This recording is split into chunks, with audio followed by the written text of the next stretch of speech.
Okay, then we'll just roll.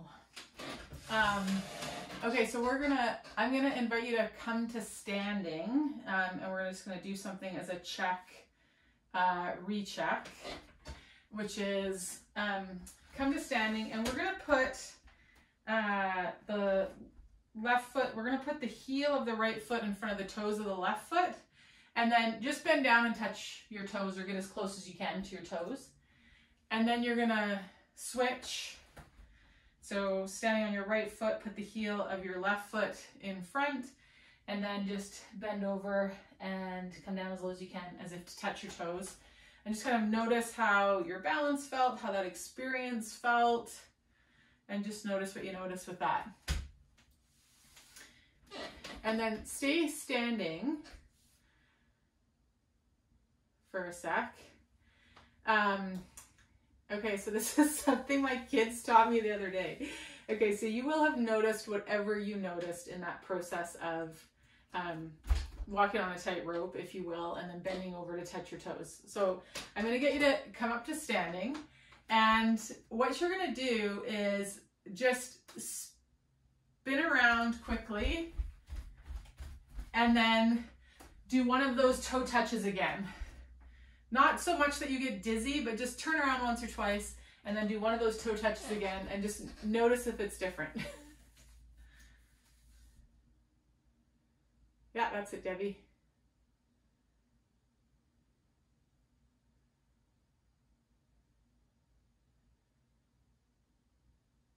Okay, so my sense is hopefully it was different. Hopefully it was easier. I said, hopefully it was different. My sense is it was probably easier.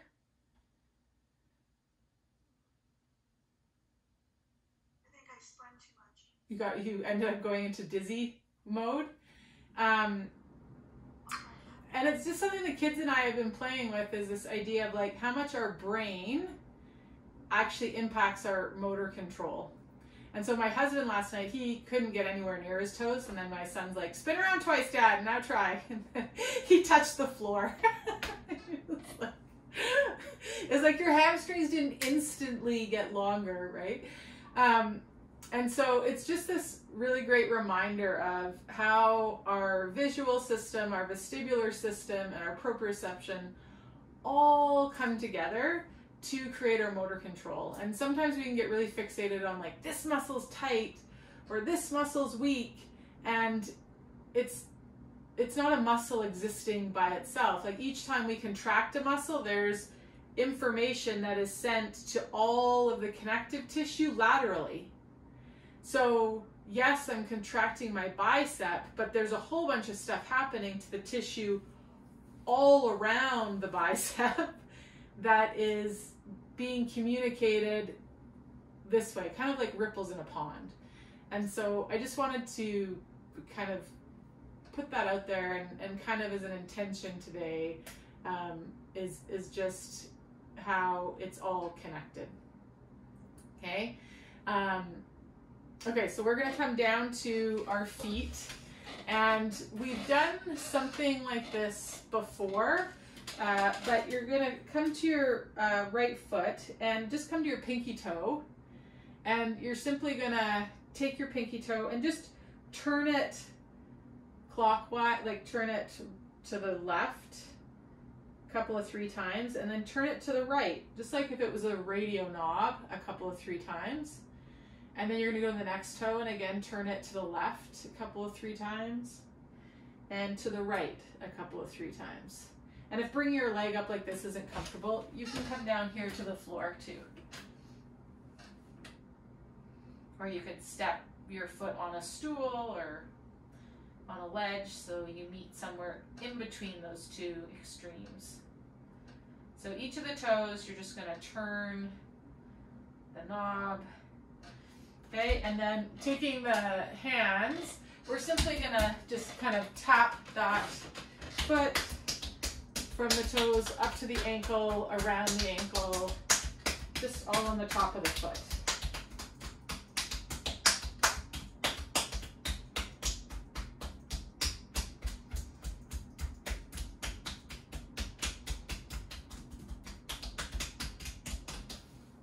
then just set that foot down.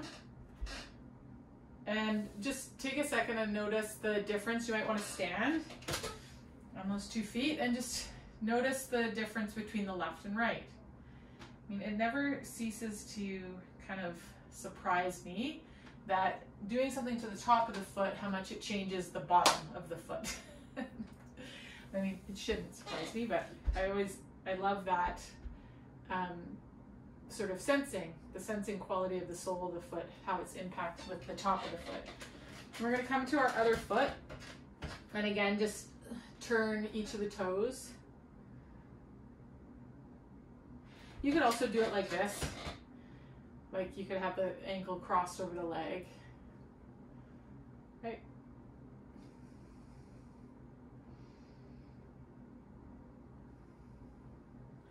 I obviously sit like this a lot because my kids sometimes at the dinner table will sit like look up on the chair. Their dad gets so mad at them.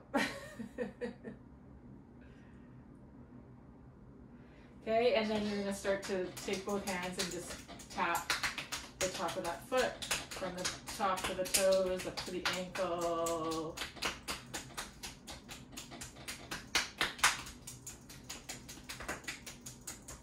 Okay, and then again, just take a second and stand and notice the difference left to right. Okay, we're going to stay in standing for a minute here. And you can have the chair beside you if you want for balance. But we're going to have the right foot forward of the left. So the left leg is back in some extension and the right leg is forward. Okay? Now I'm going to just clasp my hands kind of together. And I'm going to play with taking my hands up and then coming forward with my shoulders and my hips at the same time. So I'm going to rock back, and I'm going to rock forward, thinking about both my hips and my shoulders coming forward over that front leg at the same time. And you're just going to do that 3-4 times.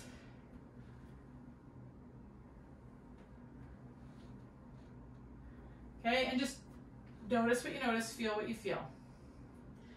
Now the one change we're going to make, so we're going to make similar movement, but this time instead of the shoulders and the hips coming forward at the same rate, we're going to emphasize the pelvis coming forward a little faster than the shoulders.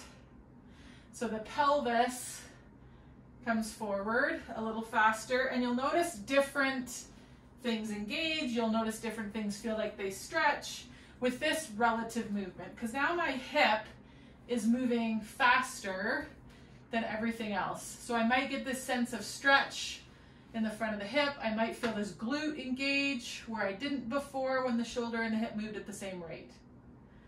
Okay? Let that go. Just stand and notice your two sides. And the reason I point that out is because when you know, I sit all day and my hips always feel tight, then you can decide, I'm going to do a movement that emphasizes hip extension because I've been in hip flexion.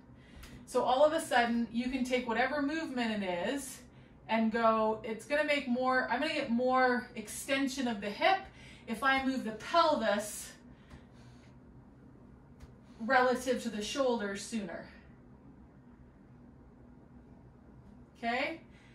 And if doing that, you feel it in your low back, you know, I can regress it and move my shoulders and hip at the same time, and my hip's going to get some extension, but not as much extension. Okay? So let's switch to the other side. And same thing, so shoulders and hips, let's move them at the same rate. And just feel how that feels on this side.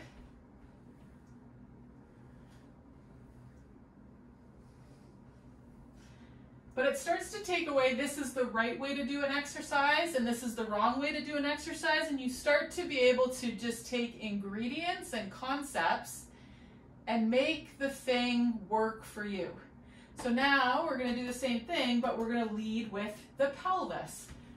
So if we were walking into a party, the pelvis is going to be the first thing. to enter the room or come down that staircase, or the cases.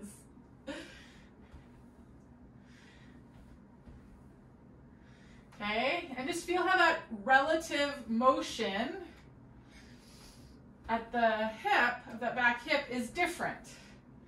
And what you feel engage and what you feel lengthen changes as well. Okay? So the other reason this becomes kind of interesting is because the brain doesn't know muscles. The brain knows relative movement. So the brain doesn't register this as hip extension, but it registers this as hip extension because there's relative movement at this joint that the brain picks up. It's our proprioception.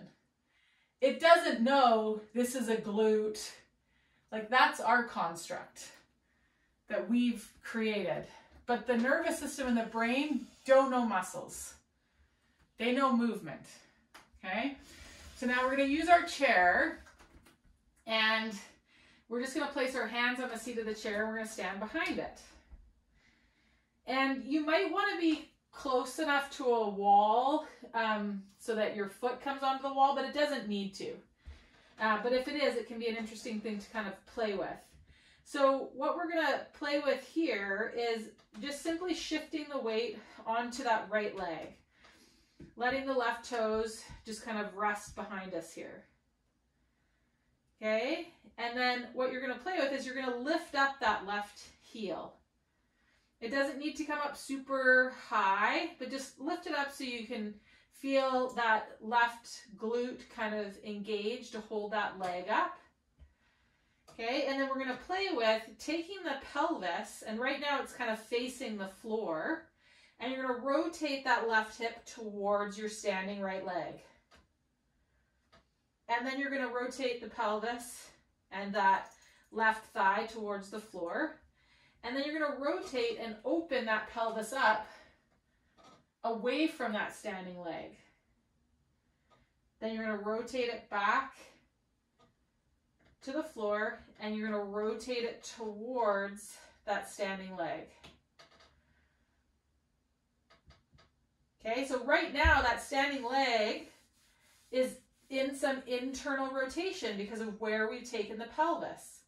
Now we're going to take the pelvis towards the floor, and then when we take the pelvis and open it up away from that right leg, now that leg is in some relative external rotation.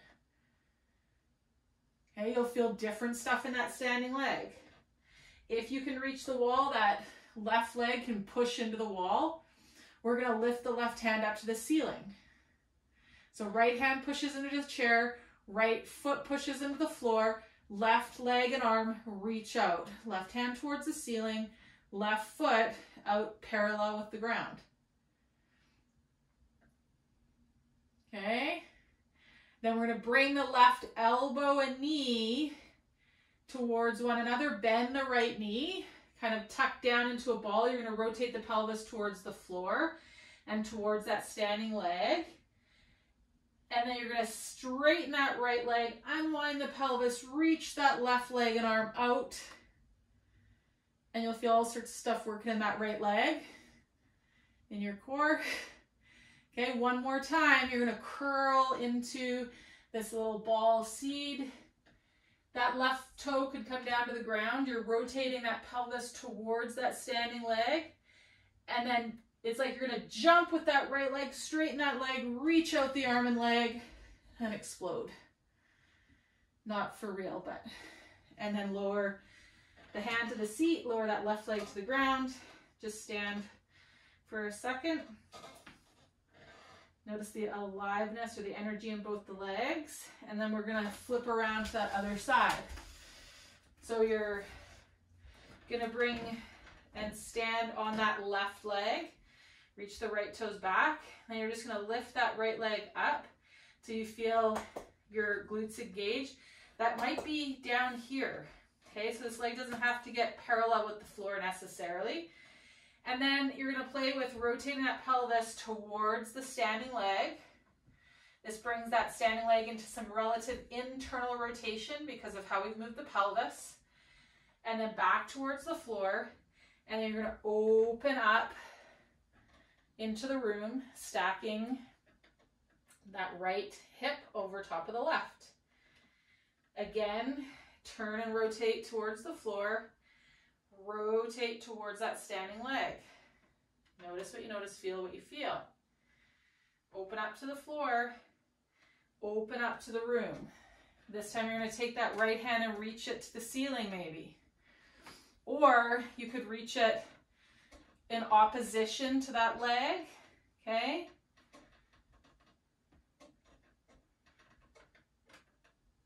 And then you're going to rotate the pelvis towards the floor. Rotate it towards that standing leg. Bend the elbow and knee towards one another, like you're coming into this little seed pod. Okay, and then you're going to reach and explode out. And one more time. Come into the seed pod. What's a good word for that standing leg? Think of relaxing the foot. And then bring that hand down to the chair. Or you might need to think about stiffening that foot if your feet are too relaxed. And then standing on both legs here for a second. You're going to bend your knees. Bring the hands to the knees. And we're going to press ourselves up to standing. So just notice how that feels in standing. We work some large muscle groups and a bunch of stuff in that hip joint. So you might notice that your heart rate feels a little bit elevated. Let's just come back to that toe touch that we did at the beginning. So left foot, right heel in front of left toes. Bend down and touch your toes or wherever you get to and just notice how that feels. And then switch which foot is in front. And come down and touch your toes and notice how that feels. You may or may not remember how it felt at the beginning, how easy or hard it was. That's okay, just notice how it feels now. Okay, we're gonna stay with that foot position. So facing your chair, you could use the back of your chair, you could use the seat of your chair. So we're gonna put the left foot, right heel in front of those left toes. So it's like we're standing on a tightrope here. And then we're going to play with pushing those hips back and then bringing those hips towards the chair. Your back heel will lift as well as the front heel will lift as the hips come to the chair. Then you're going to rock back, sink the hips back, and rock forward. Heels will lift. You'll come into a little calf raise as the pelvis comes towards the back of the chair. Shift yourself back. Rock yourself forward. Shift yourself back. Rock yourself forward. Notice if when you shift yourself back, the hips don't quite go straight back, but they kind of swoop to one side or the other. Just make note of it. One more time, coming forward with the pelvis. You'll raise up onto the ball of feet and then lower down. Then we're going to switch sides. So now your right foot will be in the rear. Left heel steps in front of right toes. You're going to take your hips back. Just notice how that organizes and feels on this side. And then taking the pelvis forward. The heels might lift. They might not. Reach yourself back. Forward. And the feet, if this is too narrow of a stance for your hips, they can still be kind of heel to toe, but like you're on a train track rather than the feet right in front of one another, especially when we come forward with that pelvis up onto the balls of the feet. That tightrope position might feel really precarious. So you could have your feet kind of train track width. One more time. Okay, we're going to grab a seat in our chair and do a bit of work for the shoulders here.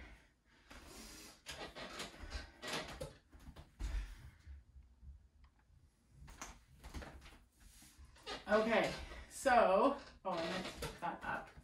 It's cutting my head off, not down. Okay, so what we're going to do is Reach those arms open nice and wide. You're going to give yourself a hug, right elbow over the left. And you can do this standing too. And then from here, we're just going to take the elbows up and down, up and down, up and down.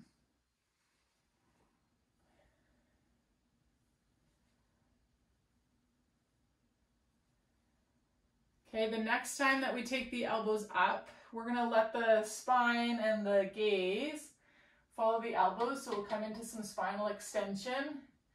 And then as the elbows come down, the gaze is going to follow the elbow, and we'll come into some spinal flexion, kind of curling into ourselves, and then unfurrowing when we go the other way. And we're going to curl into ourselves one more time. Curl in on yourself. Good, then we're going to open up the arms, reach them wide, and we'll wrap them around opposite elbow on top. And again, just start with the elbows and the arms going up and down, and the spine staying static. And then let the arms take the skull and the spine, the rib cage. You'll open up and then curl in on yourself. Open up. You might inhale here and then exhale, pressing all the air out, facilitated by that spinal flexion and the elbows coming in towards the belly button. And then you're going to come up. We're going to open the arms one more time, crossing the right over the left. We can stay here, or you can interlace the hands, but we're not going to stay with the hands interlaced. So what you're going to do is the right forearm, instead of it being towards the ceiling, you're going to take it to the right. So if you can get your left fingertips somewhere on your right forearm to add some weight to pull that to the right, you'll feel a stretch in and around that right shoulder blade, yeah?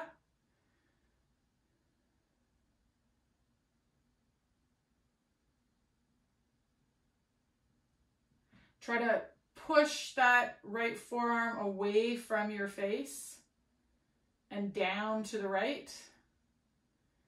Okay, then you're gonna let that go, open up, crossing the left arm over the right. And again, taking that left forearm now to the left. Okay, you might hook the right hand around to help leverage that to the left. You don't have to though. I could leverage that left elbow up to the ceiling with my left arm as well. Okay? Again, bringing that stretch possibly into and around that left shoulder blade. Depending on what you're doing with your right arm, you might feel it in the front of the right shoulder as well.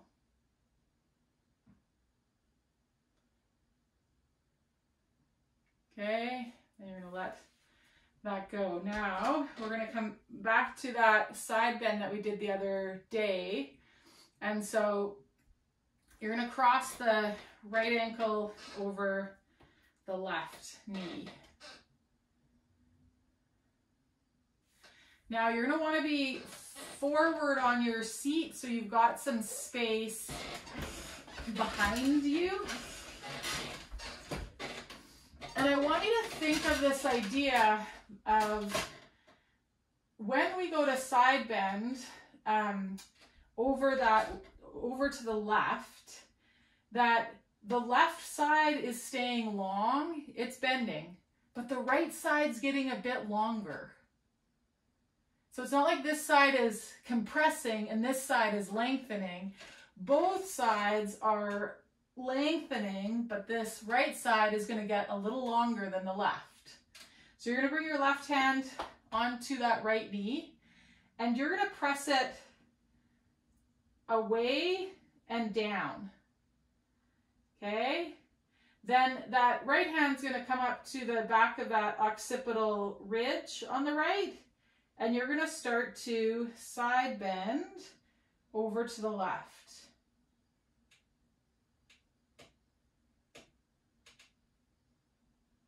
But think of like that you're coming up and over, not just dropping through that left side to come to the left. Really actively push that left heel of the hand into that right knee and push your occipital ridge, gently kiss it into the heel of that right hand. So you have these co-contractions happening, then you're going to come back up. We'll uncross it. Cross that left knee over, or the left ankle over the right knee. You could walk that right foot out. Try to get this femur rotating so that the knee is going in the same direction as your other knee, more so than it going out on a diagonal. Does that make sense? So if you need to straighten that leg or move the ankle kind of down it, I'd rather you were getting this femur in pairing the other leg, but in some rotation rather than having it abduct. Does that make sense? And then you're going to bring the left or the right hand onto that left knee, the left heel of the hand onto that occipital ridge. And again, this idea of pressing with that right hand, keeping the left occipital ridge kissing into the heel of that left hand, and right from the waistband of your pants, there's this coming up and over sense with this side bend. And for some of you, it might work better to take the right hand, hook it under that left knee, and think about pressing that left knee into the right fingertips. For some of you, that will give you a line of tension that you can find this up and over. You know, the right side's getting long, but the left side's getting longer. And then come on up. Release that. Come on up to standing. And just do that recheck. So left foot in behind, right foot in front. Bend over to touch the toes. Switch your stance. Bend over to touch the toes. Come on back up. Okay. That does it. So we got into the hips, we got into the shoulders, we worked some balance stuff. Lots of different lobes of the brain with all that we did. So thanks for practicing with me today. I'll stick around if you've got any questions. And if you're coming to class Thursday, just a reminder to make sure you've got a folding chair and some pillows.